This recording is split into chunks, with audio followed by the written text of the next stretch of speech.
Senador nanawagan po sa law enforcement agencies na habulin ang lahat ng mga tumulong kay Alice Guo.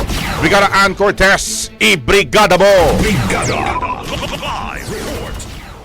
Winelcome ni Senate Committee on Ways and Means Chairperson Senator Win Gatchalian ang naging desisyon ng Manila Regional Trial Court sa kaso ni dating Bamban Tarlac Mayor Alice Guo. Sa kuwaranto desisyon na inilabas ng Manila RTC, mababasa ang pagkilala ng mga ito na iisang tao lang si Alice Guo at maging si Gua Ping. Ngunit sa kabila nga nito, umapela ang senador sa mga law enforcement agency na habulin at panagutin din ang lahat ng tumulong o kumanlong kay Guo.